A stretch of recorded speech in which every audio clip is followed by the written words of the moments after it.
propaganders on the track.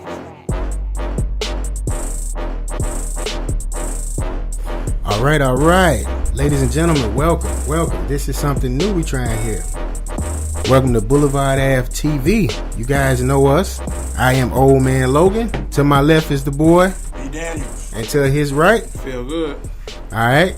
We normally do this, podcast platform, normally just every weekend we get together and do our episodes. But today, we starting another chapter in our podcast journey. So we're hitting this off with Blvdave TV. So here we go. We have our very first guest. Would you like to introduce yourself? Yeah, my name is Marissa Blvdave. Marissa Blvdave, nice to meet you. Nice to meet you. All righty. And Marissa is from the Chicago Bliss. She plays in the LFL. Yeah, I'm a defensive end. I play for the Chicago Bliss, like you said. I've been on the team for about 3 years now. Okay.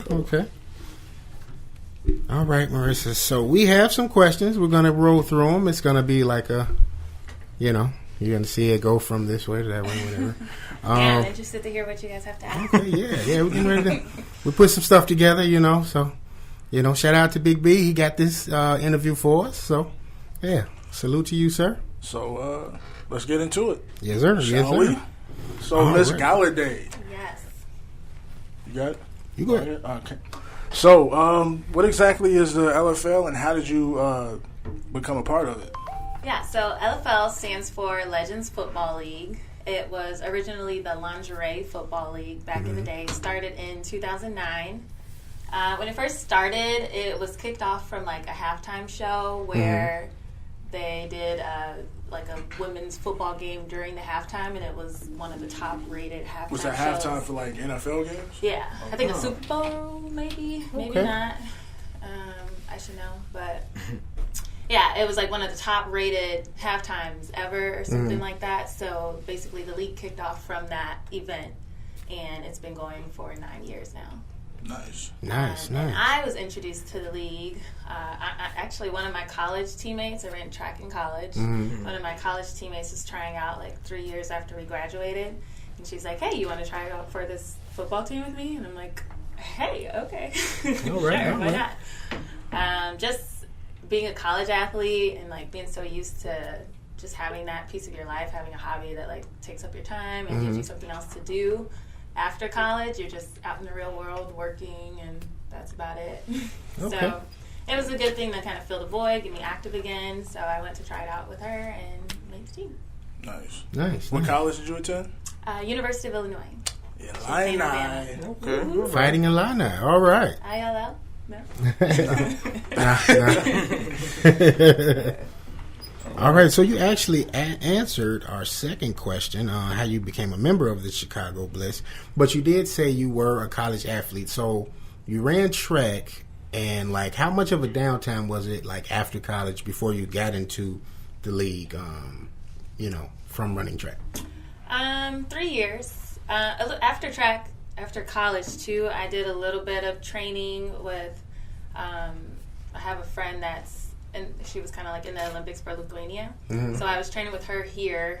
She's from the Chicagoland area.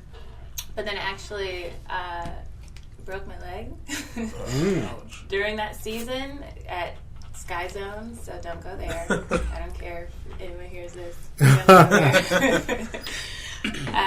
So yeah, trampoline accident ended my post-collegiate track career.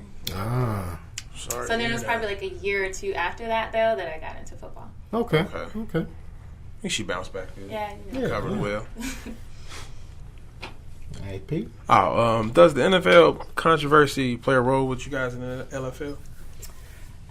You mean like the kneeling and all that stuff? That stuff. Yeah, it did last year. There was a couple of girls who decided to kneel. I think it was towards more at the end of the season. And, more power to them. And initially the league was kind of like, do you take your stance or whatever.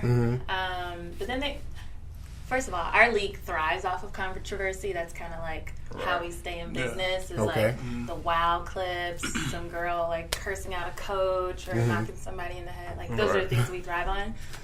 That's what actually caught my attention. Promotionally, Yeah. you know. Yeah. So they kind of made it a point to make it a point about the, you know, the kneeling and things like that. They kind of like made posts like, what do you think of this? And a lot of the fans are anti, of course. Right. But it was just interesting kind of seeing that develop. Like, fans were really going back and forth on a post like of a picture of the girl kneeling or whatever. Right. They were really getting after it. So it was just like, okay, well, that's that. And then this season he kind of like asked the girls not like to find other ways to protest if that's what you want to do. So it was like, I guess, I don't think anyone's kneeled this season so far. But I just thought that it was interesting that they addressed it, and they just don't feel that our league would be sustained if we lose fans for kneeling. But like, So was that a call from like the league commissioner, or yes, was that the commissioner of the league is pretty hands-on okay? And involved in like all the games. Okay, I was wondering if that was like a team call or if that was okay. So they didn't say like with the NFL. I know some team owners, they said if you don't want to come out during the national anthem, you can protest in that manner. Did they? So that was his thing too. He said, "Come to me if you really want to figure something out." So I don't think that anyone stayed in the locker rooms or anything like that, though. Okay.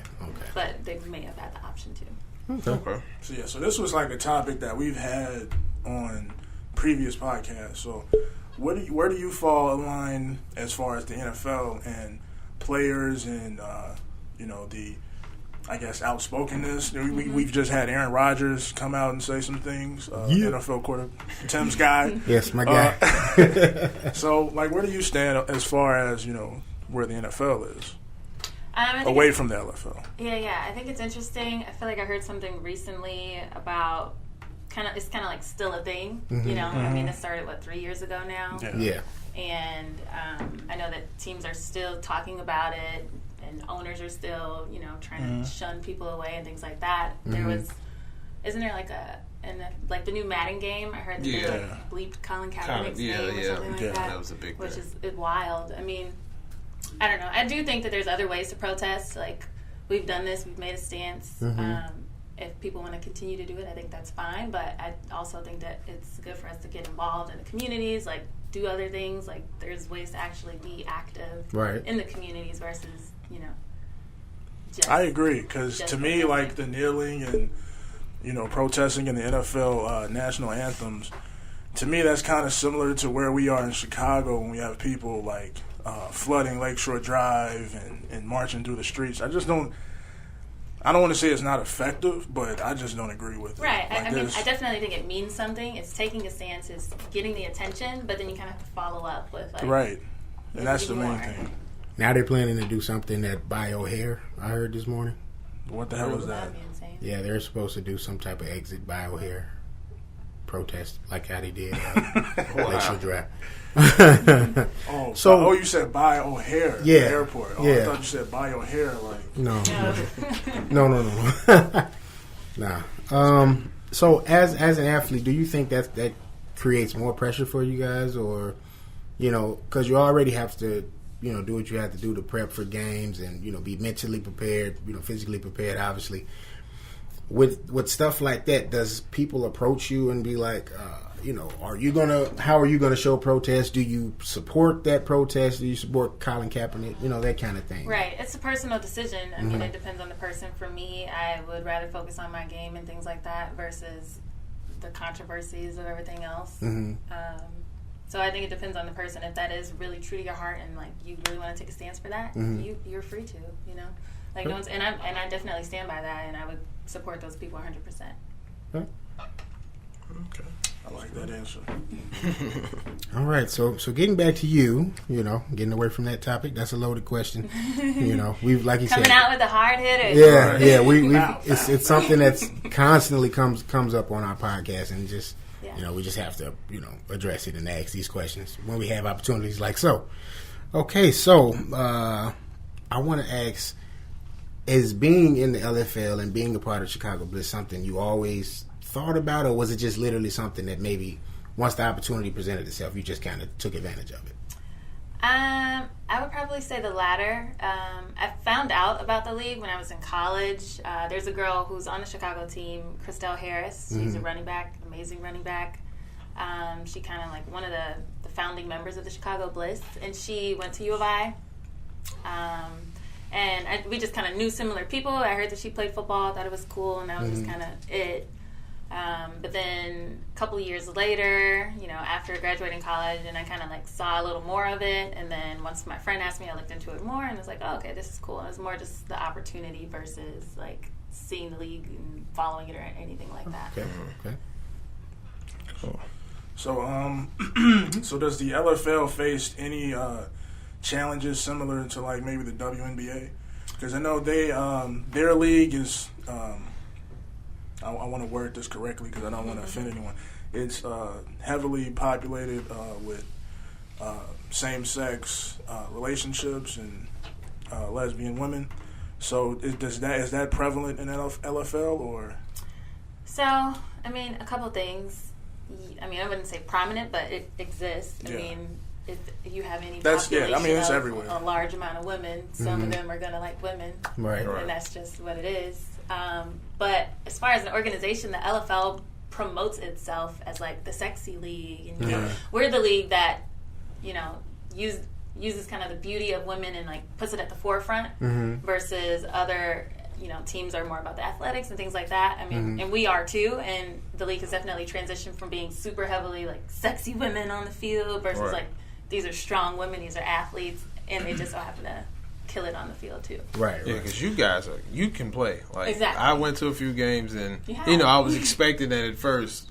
But then after I saw you guys play, I'm like, wow, these girls. Yeah, and that's the wow factor of like, wow, they're actually playing is every time someone goes to a game, that's what I hear. Yeah, because I follow a lot of them on a lot of you guys on Instagram. And a lot of you are models, take beautiful pictures on the internet. So that's why, it's, I can see why, some women would like women because they're all beautiful. So, I mean, but that's a part of the thing too when you like compare it to WNBA and things like that, as far as, selling tickets and getting people. Like, an organization needs money to survive. Right. And I think that's why the LFL has been able to make it so far, 9 years strong, is because it's marketable. The girls are marketable. The actual athleticism is marketable. Right. It's really just trying to get that to like a TV contract or something that's more sustainable, because it's had its ups and downs. There's been a reality show featuring the Chicago team that's been on TV, MTV, other stations too, but it's like finding a way to make that sustainable to kind of keep it thriving. Because I think I've seen it on MTV before. Yeah, like, that was probably like in the initial stages of it. Yeah. Okay. Yeah, I remember something along that lines. Yeah. It should come back. I think it should. Yeah, it's really good. Well, you kind of answered it earlier, but what is your inspirations to play, or who inspires you to play? Honestly, I feel a little self-motivated just because it's all so new to me. Like, I really didn't know much about football at all before joining the LFL, so it's interesting just coming as like, hey, I'm an athlete, teach me how to play football, versus like growing up playing a sport, which is how guys have it. So, I mean, for me, I really like learning it. I like the fact that I have to stay on top of my game, and it's really competitive. Chicago's one of the best teams in the league. They've won the championship 3 out of the last 5 years. They're like the dynasty, right? Basically, Nice. Being on the top team and being with girls who've been playing for like 9, 8 years, things like that, and having to compete with them for a spot it's definitely a challenge. So it makes me have to stay on top of my game. It gives me like, I have to focus, and it's a lot of my time. Right. You don't just show up and know how to play. You have to practice. We have to practice multiple times a week. I have to train, and I have to train on my own. Like, we don't have facilities and a big, training staff, things like that, as far as weight, strength, and conditioning goes. So, for me, I like kind of like goal-based tasks, and this is definitely one of them. Nice. All right. So, with that being said, how close are you with your teammates, and are you closer with some more than others, or is it like a general camaraderie amongst the team? Yeah, I mean, just like with any team, you have your besties and you have people that are just there. But I would say overall, we have a pretty good team relationship. I mean, I would hang out with pretty much anybody on my team. Okay. There are girls that I went to college track with that ended up on the Bliss too. One girl tried out with me, so we've been on it the whole time, and then another girl came this year and tried out. So I have people that I've already been teammates with, and now we're teammates on the football team together, so that's pretty cool. So, and I have met new girls too that now we're like the best of friends from the team. So Yeah. Okay, that's good. That's good. All right. Well, on the team, who's the most competitive out of all you guys? Oh, I mean, we're all pretty competitive. If I were to throw out a name, Allie Alberts comes to mind just because she knows the game so well. This is one of those founding girls that's been there for like 8 years and something like that. She is also someone who will be on a lot of wild clips just because she knows it so well, and her athleticism is like through the roof. And she knows that we can all be right there through the roof with her, and she just has the vision so clear. So she kind of like challenges you all and try to definitely. She's as good as the coach is, really. Like she's the one who we get our packet of like, all right, this is our game plan. She's like, okay, well, we need to do this, and this might not be right, and we need to change this up. Like, she's definitely on top of her game. She knows her stuff. Right. So, along with the competitive in your family, does it run down your blood? And if so, who's the competitive person in your family? So my family is kind of a mix of like musicians and athletes. Okay. So I do have a little bit. My grandfather was, for me, it's mostly been track in my family though. So it's interesting. Like my family is a little more heavily on the women. So football isn't something that like, it's not like a big sport that we all watch and gather around the TV. It's been more track. My uncle ran track. My grandfather ran track. My grandfather was pretty good. He went to like Olympic trials and things like that. But I think he ended up getting hurt at the trials. But definitely been up there at those high levels of competition. Okay. That's cool. So before games, what do you do like to prepare yourself mentally like for the competition?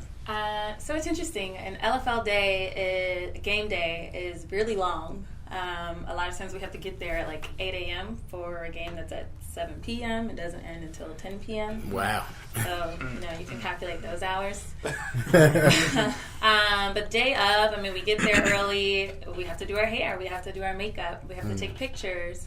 We have to do green screens, take videos, and broadcast rehearsals and things like that. So there's a lot of things that go on that people probably don't even think about. There's probably not too many men going out and doing their hair and makeup before a game day. Right. We just show up. So that's extra time that we have to spend. But we do kind of look, and I mean, most of the preparation would definitely be before game day. But we're watching film. We're in our playbooks. Our coaches are very detailed. We have some of the best coaches in the league, and we have like one of the biggest coaching staffs in the league as well. We have basically a dedicated coach for each position, which is unheard of on other teams. But I think that's also why we're so successful. Yeah. All righty. I was thinking because I just kind of wanted to see if I want to expound on that a little bit as far as the. Take your time, John. Yeah. So no game like playlist or. Yeah, we have music going the whole time. It's a long day, like I said. Me personally, I have a playlist going, but it's kind of in the whole locker room. I end up being the DJ a lot of times. Okay. That's so good. I have my own music going. Okay. But in our locker room, that ends up being like dance party and like. But we have like walkthroughs. We have warm-ups and things like that before the games where we kind of connect with our coaches, go through the game plan again before we get out on the field. Okay. Alrighty, so where is that question? Okay. Alright, how close are you with your teammates? Like we know, obviously you're probably closer with the ones you came in there with and the ones you went to college with. But like, is there a teammate maybe that you met there and you kind of had to work to build that relationship, and then that person ended up kind of like being one of your like besties on the team? Like, I would say most girls are pretty friendly from the jump. Maybe like one or two were kind of like, I would say definitely my first year was a pretty competitive year. There was a lot of rookies that year going against all these vets who were there 8-9 years or whatever. So that I felt had a little tension, just because it's kind of like, who's this new girl? Like, right. She thinks she was trying to take my position, and she looked super athletic, and I just heard that from a lot of different girls in my like recruiting class. It felt like a little tension, but I think once we all warmed up to each other and saw that we all kind of are going towards the same goal, everybody's on the same page. Okay. So with that, like, all right, when you're being recruited, like, how does that process go? Like, you obviously you gain somebody's attention. It's you and it's a couple of other people, and they gotta decide who they're going to go with? Like go through that process with us. Like, so for the LFL teams, there's tryouts, open tryouts once a year. Okay. Kind of like in the winter time. So when I tried out, there was maybe like 60 girls. It's kind of a lot, and you kind of go through like a little combine type of thing. So that way the coaches can kind of see your athleticism. Again, like these are women. They don't expect you to have a bunch of football experience. They know that they have to craft you into these football players that they're looking for. If you do have experience, that's amazing. They'll take it and run with it. But there's also some girls who have like flag experience or whatever experience that doesn't really translate as well, or you still may not have the athleticism that you need to survive in the league. So just because you have that may not mean that you'll make the team.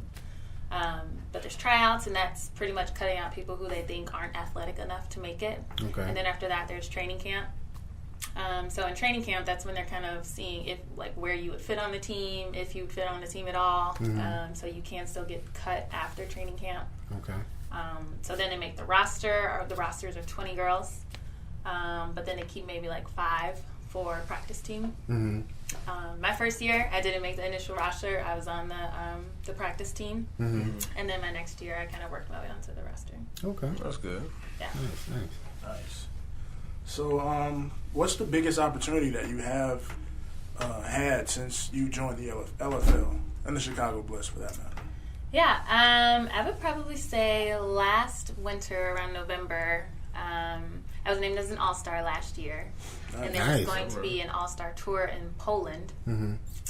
So there was a couple of girls selected to go over to Poland to promote the tour, and I was one of them. So that was pretty awesome, going to another country just to go like play football. When we initially went, we went to promote the tour, so we like filmed a commercial. It was also in partnership with an energy drink brand called Black Energy.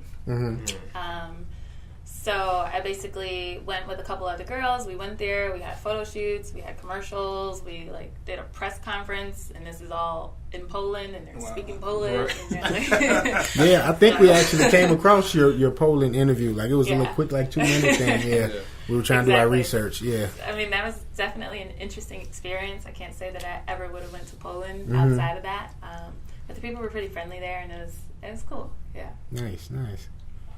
All right. Do you ever think about working for the LFL, like after you retire, you're done, or would you just want to sit back and enjoy life? Maybe. I mean, I don't know what they're paying, but I got a pretty decent job. But I love the league, and I think it would be a cool job, definitely, to do. There's some girls who have played who work for the league now. So I always think that's interesting, like being able to be behind the scenes and have control over like what gets produced. So I think it'd be cool. And own a team one day. Yeah, they just recently started franchising teams. So before it was all like the commissioner owned or whatever. But this year we have a team in Nashville that's franchised, and they kind of opened it up and expect there to be more in the coming years. Nice. No, that's good.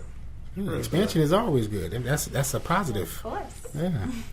Okay, so with that being said, what else are you looking to gain from like the LFL experience? Like since you've been there, you're learning obviously as a player, but as he said in that question, is there some sort of interest at least in maybe, going into the administration part of it? You know what I mean? The coaching staff part of it.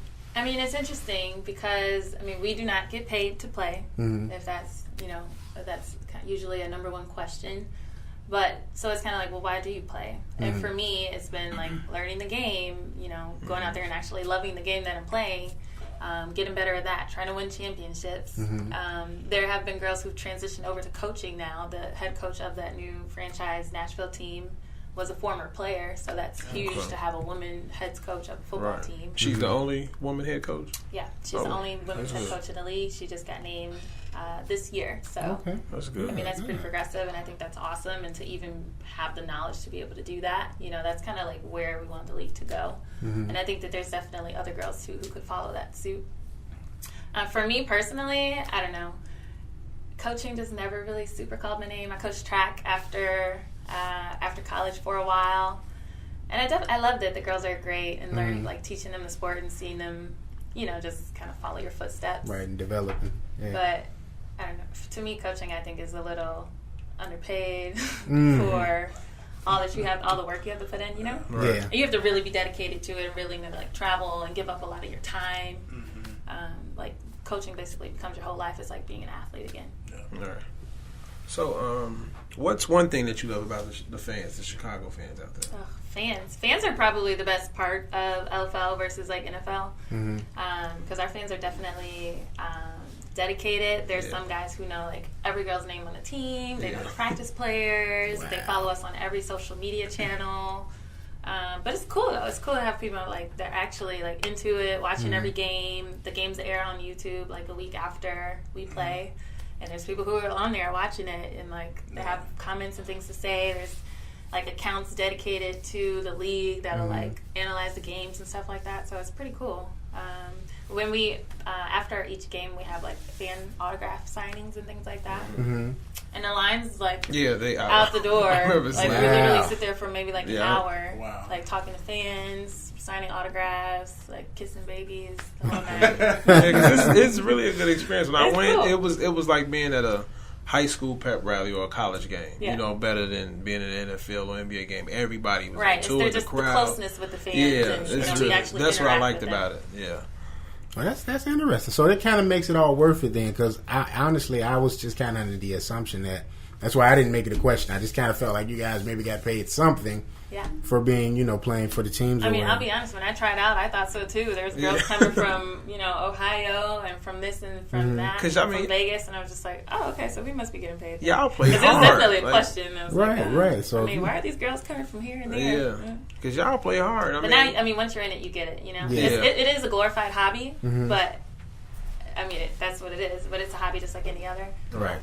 And that hobby, like you said, as with any other hobby, it can lead to other opportunities. And exactly, and that's the kind of thing, is it is what you make it. Yeah. So there's girls, like you say, like modeling and things like that. You get endorsements with other companies. Like I got a trip to Poland. Like you get paid for things like that just come from you having this hobby. Yeah, that's good.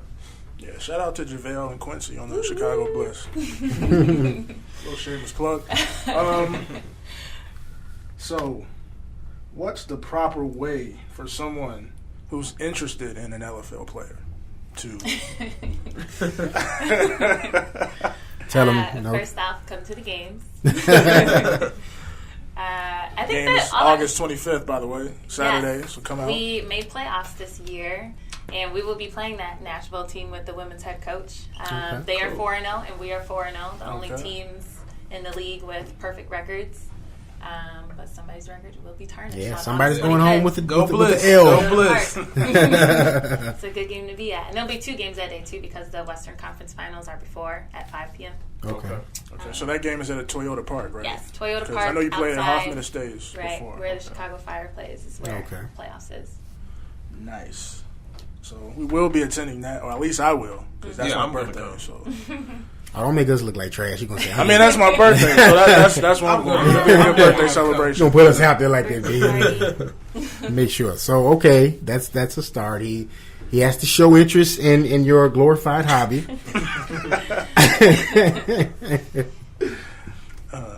As far as interacting with the girls, your original question, I'd say we're all pretty active on social media and interactive with the fans, too. I know there's some fans that I like recognize on every single post. Like, oh, there he goes, there he goes, there he goes. Hey. Nice. Okay, so I had a well, you asked that already. I had a question. I told them before you came in. I said I didn't know if it was going to be appropriate because I said she's her age. I'm like, she probably hasn't even seen this movie. So I was going to say, was Becky O'Shea from Little Giants your favorite character? We told him, I said, I don't think she's seen it, Tim. I don't think so. I was like, to your defense, I'm just really bad at movies and characters. Oh, okay. And actors' names. Well, no, it was just kind of like one of those questions. It's a joke. It's an icebreaker. But it was just, she was a girl that played football on Little Giants. So yes, that's me. It's correlating the two. So, yeah. So, you said that the games are on YouTube. So, is like that the main platform that the games are shown on, or? In the U.S., yes. I believe it's on air internationally, but we're here. Okay. So it would be easiest for you to get it on YouTube. Yep. Okay. And you said that airs like a week after the initial? Yeah. Okay. Alrighty. I think that was all of our questions, Marissa. Last thoughts, fellas? Anything you want to add? I'm just hoping you get your ring this year. Thank you. So you guys can win it again. I just want to thank you for agreeing to come chop it up with us, and wish you the best on August 25th. I better be there. I'm gonna be there. We'll be there, all of us. Come to All the of us. signing We'll all be so there. I could make sure. I'm gonna try to not be inebriated, so I can enjoy myself. You have to. I don't know if y'all have seen the wild clips, but the girls drink on the field too. So. Yeah, Oh, wow. I seen one girl What like you gotta snatch do. somebody's beer and just chug it, and I was like, "Yep, I gotta do it." She was doing the Steve Austin. Yeah. Okay. So, do you want to just go ahead and plug your social media or how people can contact you you? can if follow you me on Instagram at the Marissa G, and that's 2 E's, THEE, Marissa G. Okay. All right. All right. I'm trying to think if I have anything else I want to add to that. Look at your last shot. I know, right? I will be there since Beach made us look like trash. We'll make sure we go. I just wanted y'all to say you were going to be there. That's Yeah, all. yeah. Just, The promote. pressure's on now. That's what you have to do on August 25th. No, but honestly, this was really informative because I didn't know too much about the LFL. So, when we were talking and discussing amongst ourselves in the group chat, and B brought you up, and he just was like explaining to us about the league, and I felt like, all right, this is good, this is cool. Like, it's another way to support women that are in sports, and I'm just hoping that the platform continues to grow for you, and just the sport as a whole, and just that's why we asked the question about the WNBA too, because it's like, all right, that's another question that comes up in our group chat where we're just like, what do they have to do to get to the NBA status, if you will, Right, like maximum exposure. Mm-hmm. maximum exposure. So like one random question we had, and I'll ask that.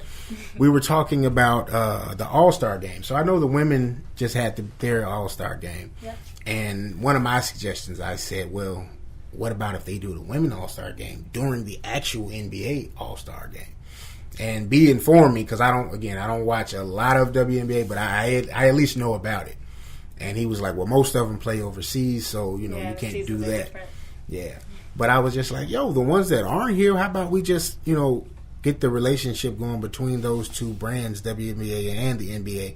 And the ones that aren't playing overseas, let's have them over here instead of doing the celebrity game, because most of the celebrities are trash that they get anyway. So it's like, you're getting D-list and C-list celebs. It's like, do I really want to watch this? Rock and Jock used to be so much better. Yeah. So, like, what do you think about that? I agree. I think that they could do way better at promoting the WNBA than they do now. Mm-hmm. I do think that the men of the NBA do support the women of the WNBA. I mean, if you watch those games, you'll see, somebody sitting in the crowd or something like that. Yeah. But, I mean, to be honest, I think it's just money and putting it towards there. It's like, kind of like you have to spend money to make money. Right. And if the women were promoted at the level that they promote the men, like, it would be huge. Like, I mean, most people may not even be able to name, however many WNBA players, but certain do that for the NBA. And the reason why the NBA is so successful is because of kind of like the player recognition. Yeah. You can see those faces, those people even better than the NFL. Right. So if they could do that same thing for the women, I think it would do a lot better. Okay, good. So, with that, I know I got them running off. I got a lot of stuff coming to me now all of a sudden. NFL players, do they ever come to like you guys' games and support, or have you ever had just it's definitely happened. Yeah, they've been in the crowd. That's good. And it's interesting too because my boyfriend's friend was an NFL player and he came to our game, so it was interesting talking to him to see what he thought. And he loved it. He was raving about it, Snapchatting it, all over the place. It was cool to see. And again, he was one of those first timers, and he was like, "Oh wow, I didn't know y'all were actually going to play like that." Yeah, we do. And I think that's probably the misconception about it, because like we were looking at highlights, and it was just like, okay, they're out there really playing, like you know what I mean? It was super competitive. So I think once people do get that view of it, and they say, "All right, this is something worth checking out," it'll continue to grow. Yeah, agreed. Do you think there ever be like a partnership between like the LFL and the WNBA, or the LFL and the NFL? Something like. I mean, I think it'd be cool, but if you think about it, they are kind of in competition. I think that the actual athletes do support each other. Like women in sports, I think that's just a huge thing in general, is getting more people to support women in sports like they do the men. Mm-hmm. Because I think it could grow. You know, if we put more into it, again, you'll get more out of it. Right. But I don't know. That's just what I think. Okay. Last question. Oh, you got something? Yeah, or you go ahead. Oh, you go ahead. All right, cool. So I think this is a question that I had initially. I don't know where it went, but where do you see yourself in 10 years? In 10 years, how old will I be? How old am I now? 37. Man, see, that's an interesting question too. Even if you were to ask me 5 years, I would be like, I don't know. All right, let's go with that. 5 years. I want to have ownership of something. Like right now, I work in social media advertising outside of my football job. Okay. Which is cool, but it's, the working for someone else piece of it. I'd like to figure out a way to branch off and make my own investments work for me or something like that. Have some type of ownership of whether it's property or, a company, something like that makes its own money. But don't we all want that? American dream. Yeah, maybe be married, have some babies or something. I'll put that in a 10-year plan. Okay. Yeah, that would be. All right, Pete, anything? No, I really good? don't know. Yeah, everything's. You guys said everything, and this has been a great interview. This is great. This is a great experience. This is our very first inaugural video for Blvdave TV. So, Marissa, I want to thank you. Thank you for your time, definitely. Hey, can we get a jersey or something? Because I would like to go to a jersey. So. Yeah, tell it. Yeah, I can work on a T-shirt. Okay, a T-shirt's cool. T-shirt with the autographs, and then we can just frame it and put it up there. Right. All right, let me know what size. I got you. Okay, cool. Sounds good. All right, well, there you have it.